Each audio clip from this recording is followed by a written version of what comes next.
बिल्लाहि मिनश्शैतानिर्रजीम बिस्मिल्लाहिर्रहमानिर्रहीम। अस्सलाम वालेकुम। आज हम पढ़ेंगे सूरह तूर।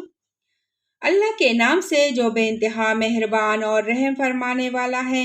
कसम है तूर की और एक ऐसी कुल्ली किताब की जो रकीक जिल्द में लिखी हुई है, और आबादगर की और ऊंची छत की और मौजज़न समंदर की, कि तेरे रब का अज़ाब ज़रूर वाक़या होने वाला है जिसे कोई दफ़ा करने वाला नहीं।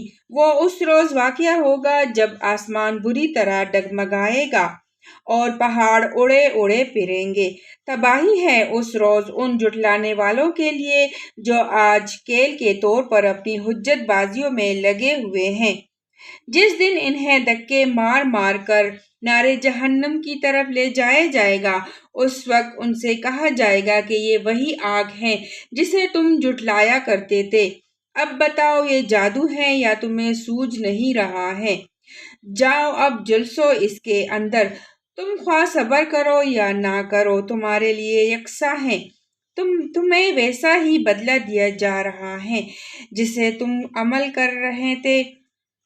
मुत्तकी लोग वहाँ बागों और नेमतों में होंगे, लुत्फ ले रहे होंगे उन चीज़ों से जो उनका रब उन्हें देगा, और उनका रब उन्हें दोज़ख के अजाब से बचा लेगा। इनसे कहा जाएगा, खाओ और पियो मज़े से अपने उन अमाल के सिले में जो तुम करते रहे हो।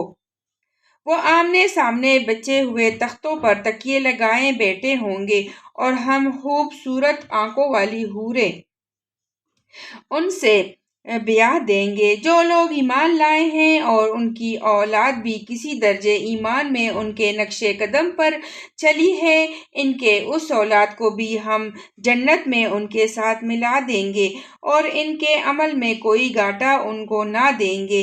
हर शख्स अपने कस्ब के औज रहन है। हम उनको हर तरह के फल और गोश्त, जिस चीज को भी उनका जी चाहेगा, खूब दिए चले जाएंगे। वो एक दूसरे से जामे शराब लपक लपक कर ले रहे होंगे, जिसमें ना या वो गोई होगी ना बद किरदारी, और उनके खिदमत में वो लड़के दौड़ते फिर रहे होंगे जो इन्हीं की खिदमत के लिए मखसूस होंगे। इस खूबसूरत जिसे छुपा कर रखे हुए मोती, ये लोग आपस में एक दूसरे से दुनिया में गुजरे हुए हालात पूछेंगे।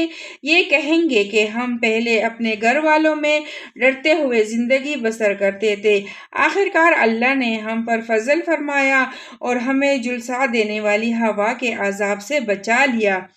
हम पिछली जिंदगी में उसी से दुआएं मांगते थे, वो वाकई बड़ा ही मोहसिन और रहीम है। बस ए नबी सल्लल्लाहु अलैहि वसल्लम, तुम नसीहत किए जाओ अपने रब की फजल से, ना तुमको हन हो और ना जुनून। बस ए नबी सल्लल्लाहु अलैहि वसल्लम, तुम नसीहत किए जाओ अपने रब के फजल से, ना तुम काहिन हो और ना मजनून। कि क्या ये लोग कहते हैं कि ये शख्स शायर हैं जिसके हक में हम गर्दिश अयाम का इंतज़ार कर रहे हैं। इनसे कहो अच्छा इंतज़ार करो, मैं भी तुम्हारे साथ इंतज़ार करता हूँ। क्या इनकी अक्लें इन्हें ऐसी ही बातें करने के लिए कहती हैं, या दर हकीकत ये अनाद में हद से गुजरे हुए लोग हैं? क्या ये कहते हैं कि इस शख्स ने ये कुरान खुद गढ़ लिया है?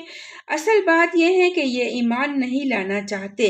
अगर ये अपने इस कौल में सच्चे हैं तो इस ईशान का एक कलाम बना लाए। क्या ये किसी खालिक के बगैर खुद पैदा हो गए हैं, या ये खुद अपने खालिक हैं, या जमीन और आसमानों को इन्होंने पैदा किया है? असल बात यह है कि ये यकीन नहीं रखते। क्या तेरे रब के खजाने इनके कब्जे में हैं, या उन पर इन्हीं का हुक्म चलता है? क्या इनके पास कोई सीढ़ी है जिस पर चढ़कर ये आलिमे बिला के सुन गुन लेते हैं? इनमें से जिसने सुन गुन ली हो वो लाए कोई कुली दलील। क्या अल्लाह के लिए کیا اللہ کے لیے تو ہیں بیٹیاں اور تم لوگوں کے لیے ہیں بیٹے؟ کیا تم ان سے کوئی اجر مانگتے ہو کہ یہ زبردستی پڑی ہوئی چٹی کے بوجھ تلے دبے جاتے ہیں؟ کیا ان کے پاس غیب کے حقائق کا علم ہے؟ کیا اس کی بنا پر یہ لکھ رہے ہوں؟ کیا یہ کوئی چال چلنا چاہتے ہیں؟ اگر یہ بات ہے تو کفر کرنے والوں پر ان کی چال الٹی ہی پڑے گی۔ کیا اللہ کے سوا یہ کوئی اور معبود رکھتے ہیں؟ اللہ پاک ہے اس شرک سے جو یہ لوگ کر رہے ہیں۔ یہ لوگ آسمان کے ٹکڑے بھی گرتے ہوئے دیکھ لیں تو کہیں گے یہ بادل ہیں جو عمڈے چلے آ رہے ہیں۔ پس اے نبی صلی اللہ علیہ وسلم انہیں ان کے حال پر چھوڑ دو یہاں تک کہ یہ اپنے اس دن کو پہنچ جائے جس میں یہ مار گرائے جائیں گے، جس دن نہ ان کی اپنی کوئی چال ان کے کسی کام آئے گی نہ کوئی ان کی مدد کو آئے گا۔ اور اس وقت کے آنے سے پہلے بھی ظالموں کے لیے ایک عذاب ہے مگر ان میں سے اکثر جانتے نہیں ہیں۔ اے نبی صلی اللہ علیہ وآلہ وسلم اپنے رب کا فیصلہ آنے تک صبر کرو، تم ہماری نگاہ میں ہو۔ تم جب اٹھو تو اپنے رب کے حمد کے ساتھ اس کی تسبیح کرو، رات کو بھی اس کی تسبیح کیا کرو، اور ستارے جب پلٹتے ہیں اس وقت بھی۔ صدق اللہ العظیم۔ اللہ تعالی ہم سب کو قرآن پاک پڑھنے کی توفیق عطا فرمائے اور اس پر عمل کرنے کی توفیق عطا فرمائے، آمین ثم آمین یا رب العالمین۔ ہمارے چینل کو لازمی سبسکرائب کریں، لائک کریں، شیئر کریں۔ اللہ حافظ۔